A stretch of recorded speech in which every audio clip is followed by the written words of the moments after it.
નમસ્કાર, CB24 news સાથે હું રેશમા આપનું સ્વાગત કરું છું।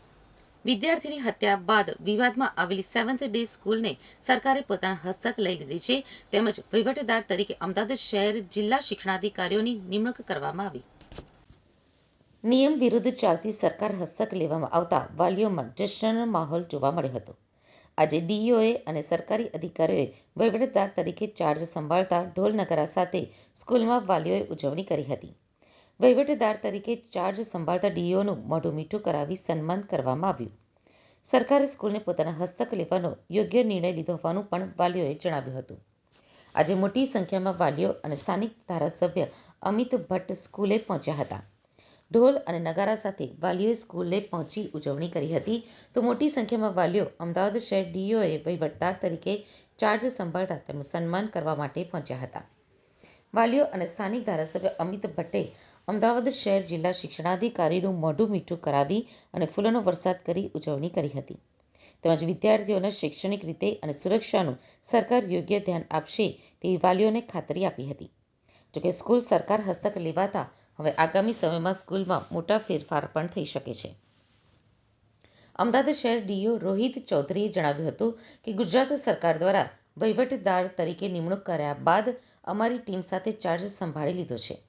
આજે ધારાસભ્ય અને વાલીઓએ સરકારનો આભાર વ્યક્ત કર્યો છે।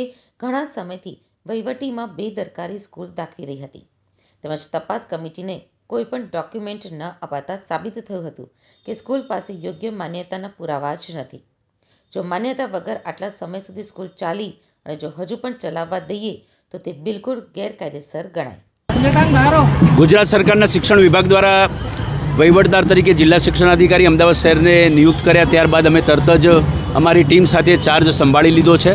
આજે માનનીય ધારાસભ્યશ્રી અને આ વિસ્તારના વાલીઓ અહીંયા ઉપસ્થિત રહી સરકારનો આભાર વ્યક્ત કરવા માટે ઉપસ્થિત રહ્યા હતા।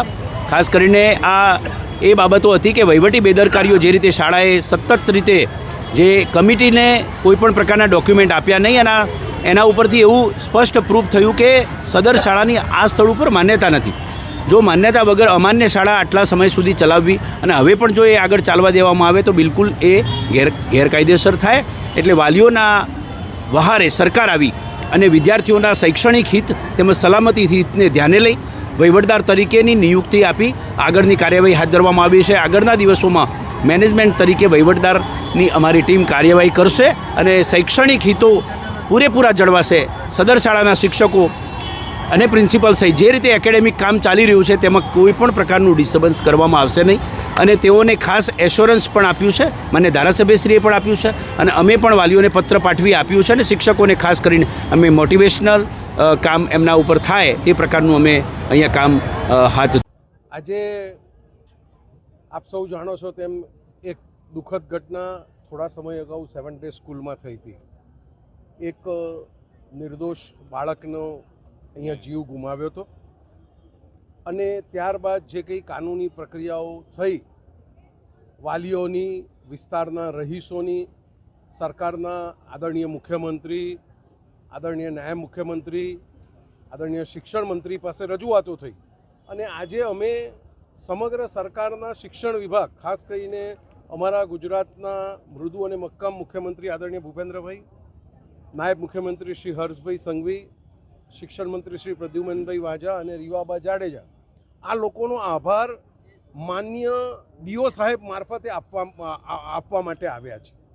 આનું કારણ એ છે કે જે રીતની ઘટના ઘટી હતી અને જે કંઈ કાનૂની પ્રક્રિયાઓ થવી જોઈતી તે થઈ નહોતી। અનેક રજૂઆતો અને સિસ્ટમેટિક રજૂઆતો બાદ શિક્ષણ વિભાગે પણ આનું એનાલિસિસ કર્યું, અનેકવિધ કાયદાકીય બાબતોને તપાસી, કોર્ટમાં પણ આ મામલો ગયો હતો, ત્યાં પણ સરકારે એની રજૂઆત કરી અને કોર્ટે પણ સ્વીકાર્યું છે કે જે કંઈ પગલાં સરકાર દ્વારા લેવામાં આવ્યા છે એ વ્યાજબી છે, કાનૂની છે। અને એટલે અમે આપના માધ્યમથી સમગ્ર વિસ્તારવાસીઓને, રહીશોને કહેવા માગીએ છીએ કે આપ કોઈની વાતમાં ભ્રમિત ના થશો। સરકાર હસ્તક લેવાનો નિર્ણય એ વાલીઓના અને બાળકોના હિતમાં જ છે।